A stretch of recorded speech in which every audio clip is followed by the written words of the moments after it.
Hi, Hey, Jenny. hey, Hal. How are you? I'm good. How are you? Pretty good. I'm really enjoying your new background. Thank you. I have a nice new little podcast nook. I love that for L- you. Lighting And Bono, and Bono. baby Bono. There'll be more Bono. I just didn't have the right hooks for some of the attachments for Yeah. some stuff. Let me add that my hair is insane because I live in the mid Atlantic area of the US. Yeah. And there's a lot of humidity and it's ridiculously hot and humid right now. And I have Eastern European roots. Not I the don't, is I don't which think it looks insane. It looks well tamed. it's not. It's like you can't see it close enough, but it's like No, cruise crazy. Anyway, I love you guys, but I am not straightening my hair not in this this heat. not in the No, so it's hot as bananas here too in Northeast Ohio. Mm-mm. this is ridiculous how hot it is. Yeah. Okay, so this is Sunday, June 22nd. Um If you're listening, it is on or after Wednesday, June 25th, 2025. This is season 7, episode 24. And you're listening to Kissing Lips and Breaking Hearts with the Garden Tarts. And I am living Bono behind me. I love Bono behind you. Wow. My Bono stayed up. I see. I've Look, not had to fix him. Oh, you got a Funko Bono too. he's not going to fit up there, so I'm putting him here. Yeah, that I can, works. just you guys can't. Yeah, he can make occasional visits. Yeah, when necessary, I can bring him out. Um, yeah, I'm excited to put the rest of my little artwork up. Yeah, that's very exciting. Very Yeah, exciting. I'm excited for you. yeah, I love this little. Yeah. So, what do So, we got going on today? So I had a conversation a couple weeks ago, and it just kind of sat with me, Yeah. with little cousins who are rising seventh and ninth graders, and they don't seem to know much music. When I was in seventh and ninth grade, my entire life was music. I mean, all I did was listen to the radio. I mean, and watch MTV, and I knew every song. I listen to my parents' music, so, like, I knew 50s, 60s, 70s, 80s, and then, on. And Yeah. it was, like, seriously, it was my existence.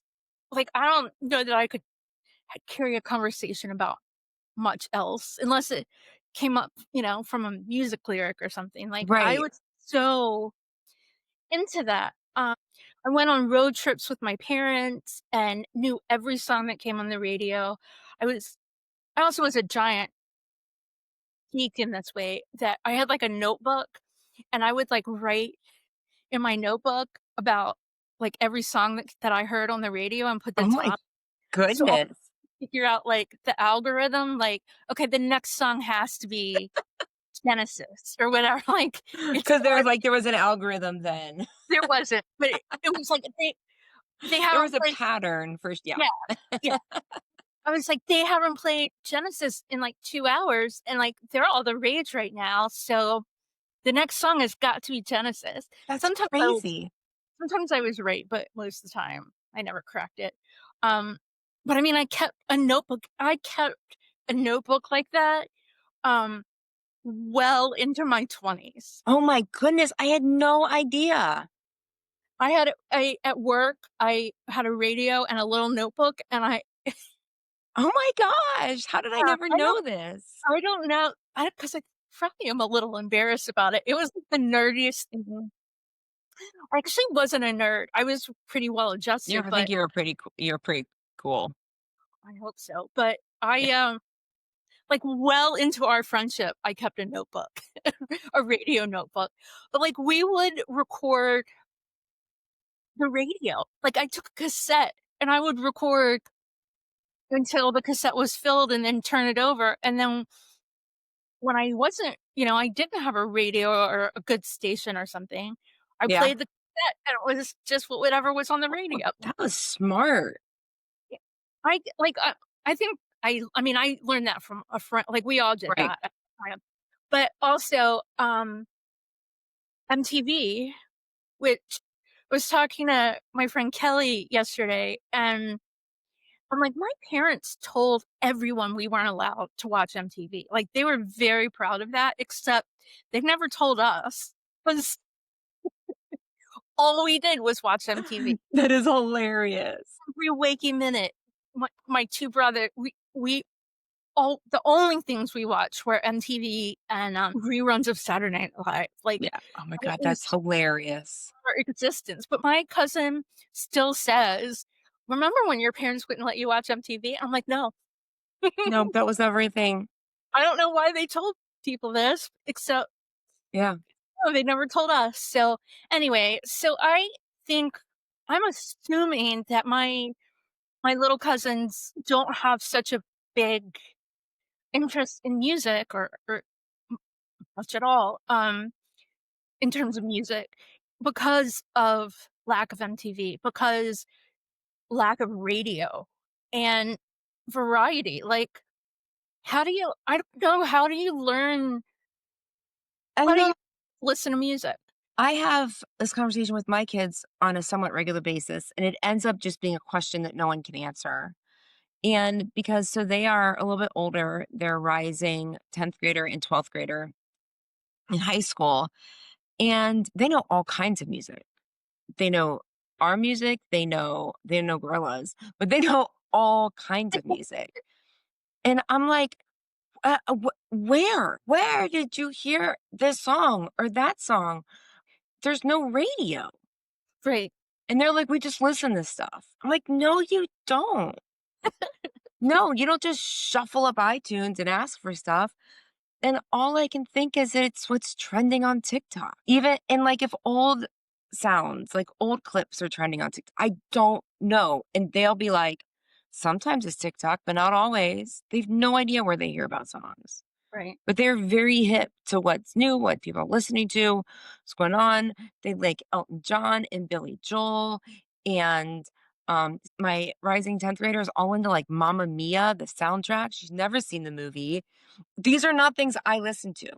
right. Do I love Elton John and Billy Joel? Yes, but I don't put them on. I've never seen Mamma Mia or heard the soundtrack. Really? Really. It's just I don't know where they It's get it. That's crazy. I don't know. And I mean, maybe maybe I didn't have an answer for that back then, but I know now where But got the yeah, but the radio was I mean, there's always, a radio on. Like, there was no other way to hear music unless you physically bought it and had something to play it on. and, like, I don't know, I need to figure out how to work on my cousins because they gotta they gotta Yeah, be into music. My whole family is crazy music people, like, maybe I can ask my kids. Maybe this would help me get an answer. Like, let's say there are some kids just a little bit younger than you and they don't know where to hear music. Where would you suggest they go? yeah. And maybe I'll find out where they hear about new music. Yeah, that would be good. Ask them for my cousins. I'll ask them for your cousins. I need help. Yeah, but I just it blew my mind just and I mean, so maybe I was overboard with it, but I also went for 2 years, I went to a school in Virginia Beach, and it was, like, almost an hour to get there every day. Oh my gosh. Traffic I mean, my whole area is bridges and tunnels, and Right. they're just stupid, and I mean, traffic is stupid. Yeah. They're not many ways out, so, I spent a whole lot of time in a car in a van going to school and coming back from school with the radio on. Yeah. And I mean, I remember, I hear a song and I remember when, oh, this is a song from when I went to the Hebrew Academy. Like Oh my gosh. my brother says it too. He was like, "Remember hearing this going to the Hebrew That's Academy?" crazy. That's specific. Yeah. So, and I mean, it wasn't like we heard it once because we were in the, you know, 5 days a week. We were Oh, in the car for about 2 hours a day, so, like, it's That's a very lot. sensitive. Yeah. So, yeah, but I also feel like I know that it's hard for me to if I hear something new, I wanna go for the song that I want. Back then, I listened to whole albums because you either heard one song on the radio or Right. you had the whole album. But now you don't have to do that. And so, No. like, to me, that's in terms of my music evolution, that is definitely, sidetracked Yeah, how I but listen I to feel music. like that's gotta be kind of a norm for people as they get older, Yeah, that they have their favorites and they wanna keep going. I really think if it weren't for my kids, there are things that I wouldn't know and love just because it wouldn't be in my life otherwise. I don't know, maybe I would, but I mean, I listen to a lot of I've got, like, Sirius XM, and I just flip channels till I find a song I want. yeah. I don't stay and listen to stuff I don't know. I mean, I'm serious too, but I mostly listen to what's on my phone on shuffle. And I listen to a lot of podcasts and books and stuff, so Um, so my 4-year-old niece, she has her music that she likes, and her song of the summer is Pink Pony Club. And that kid screams out every lyric, and, I like, love it. she was like, "This that song has the word bathroom in it." And I'm like, "She gets it, she listens to it." But then I said, Yeah. "How did you learn that song?" Because it's not music that her parents would listen to. She's Right. like, "Well," I'm like, "Did someone in your school talk about this song or play it or something?" And she's like, "I don't know." And then it had to be, like, enough times to recognize it, know that, like, it's so weird. Yeah, It's and I so mean, weird. she can't read. She's Right. her. So, like, this is all in her head. Like, she's interpreting the lyrics, and as far as I can tell, she's right with it. I don't know all the lyrics to Pink Pony Club, but what she sings sounds like what I hear. Right. But that's really kinda cool because I asked her questions. I'm like, "Where is the Pink Pony Club?" And she's like, "West Hollywood." And I'm like, "Where's the Pink Pony girl from?" And she's like, "Tennessee." I'm like, She knows the whole story. But speaking of, like, recording off the radio, I have a very specific memory of it was summertime because every summer all through high school and college, I worked in a tennis club in the pro shop and lots of other things. And I remember and what if it was, like, raining, even as it was an outdoor club, even if the club was closed, someone had to be there to answer the phones. And then if it stopped raining, get the courts ready, and that was me. And I was sitting in the pro shop, that we had the big window open so I could see outside, and Numb was coming out that day. And I had my boombox and I had a blank tape in it. And anytime the DJ started talking about a song, I just hit record. Like, and if it wasn't, no, I would stop. But if I had to answer the phone or had to go to the bathroom or like if I had to go do something on the courts, I yeah, would just hit record and let it go while I was gone. And then I would have to come back. And if I knew anytime like a song came on, I knew I had about 3 minutes to play the tape to see if I got anything. So it was this mad dash because like I don't want to keep recording and stressing if I already got it. Right. And I did eventually get it while at the club that morning, but I remember being like, "Huh, huh." That's interesting. Okay. Yeah, because it was my first I started listening to them after Octo Baby had already come out, and I think all the singles had been out already, Right, or at least that I was aware that if there were more singles coming out, I wasn't hip enough to know, like, release dates. right. So this was, like, my first big one. This was my first new U2 song. Yeah, that's awesome. But I'm like, "Huh, what's that's interesting." Yeah. Well, But I can picture being there and it's, like, muggy and hot, but rainy what a memory. but also cold. I don't know. Yeah. Uh, yeah. And I would record MTV all the time because U2 and Bono were in the news all the time. Okay, so I for a really long time, I guess I wanted to be a DJ, except I didn't really call I said I wanted to, like, write for radio or something. Okay. Yeah. So we had when I was junior, I think, I was on the city youth committee thing, and we had a shadow day. And so they gave us a list of what, places we could shadow, and a friend of mine, we decided to go to a local radio station. Oh, cool. And it was like adult contemporary rock. It wasn't but it was rock. But it Right. wasn't like, you know, things that were out like, new stuff or anything. Right. But it was just one that was just on our side of the water. So, we went and I was so excited and I had all these questions. And these guys sat in this really tall building and looked at the parking lot all day and, like, said, "Oh, there's that truck again, and that person doesn't know how to drive." And, like, all day, all they did was talk about shit that was going on in the parking lot. "Oh, she's late for work again," and They were the DJs? yeah, they were the DJs. And then they come on and, like, when you have to go to the bathroom, they're like, "Stairway to Heaven." And, like Of course. yeah, I'm like, "Who knew that?" Like, that was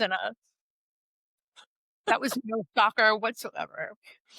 That's been a joke my whole life. Oh my gosh, right?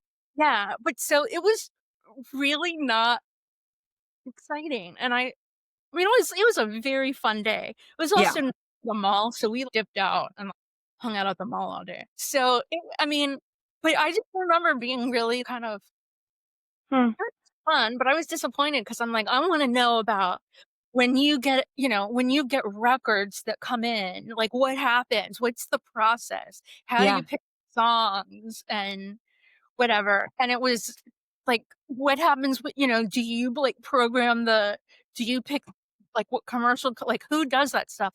They were just not interested in any of it. They were just, like, hypnotized by the friggin' parking lot. Oh my god. Well, Yeah. I have 2 radio stories, and one is I was a college DJ for, like, a school year, my freshman year. So that was fun. Me and my roommate, we would truck across town with our bag of CDs and, go up, and the signal reached almost the whole campus. It was Yeah. pretty small potatoes.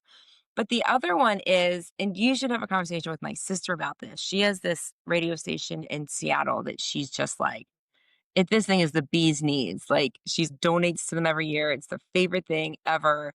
And she got to do like she got invited to a tour of the station with some other people that had donated that year.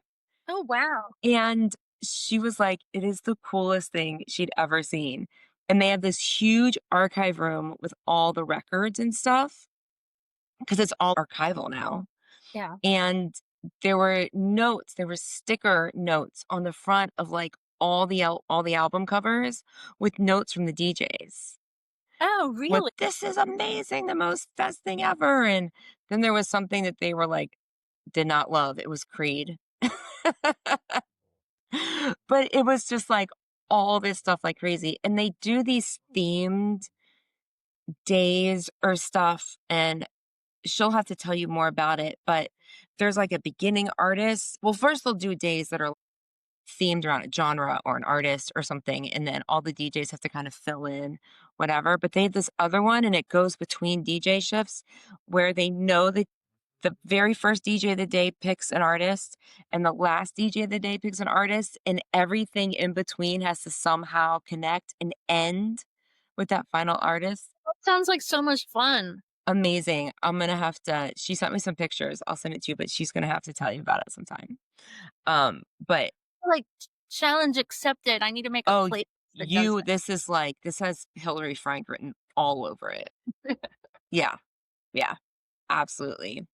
So, because there's cool stuff. There are some stations that do cool stuff. Very cool. Yeah. I just went to my local cidery yesterday for because it was cider day, Yeah. Cider, And yeah. Saturday, cider day. yeah, and so, I mean, every day is cider day to me, but, um, anyway, they had a new cider that we decided to give a whirl. Wasn't that great? Mm. Um, but anyway, they also had my local my nearest, like, big record store. They're called Bohemian Amigos, the name of the record store, and, they were there. They had, like, a little DJ thing, but then they had a tent with all these used records, and I got one. I got, that No Nukes benefit with Springsteen and Jackson Yeah. Browne, and, which had been on my Discogs wish list for a really long time, and it was only, like, $12, so, you know, I wasn't, Yeah. like, break the bank from buying an album that I might have already had, so and Right. I know plenty of people that would want that album, so anyway, so Anyway, and I gave our card to the guy that was working for the record store. hey, I gave a card to another guy a while ago, but I said, "We're fun, please listen, so if you're the dude from Bohemian Amigos, then hi. sing, and I love my record, and I'm sure I'll see you soon." Love it. And if you have any insight on, like, how you sell records and how people buy records or whatever, we'll have you on the pod. Yeah, We love that. for sure. People love to talk about collector stuff. Yeah. Yeah. Cool. Okay, I think that's all I have for this app. Um, Okay. on the next episode of the Garden Tarts, Bono invites Buster over for tea. Nice. You guys I'm figure out what happens after that. sure they'll have a lovely time. I'm sure.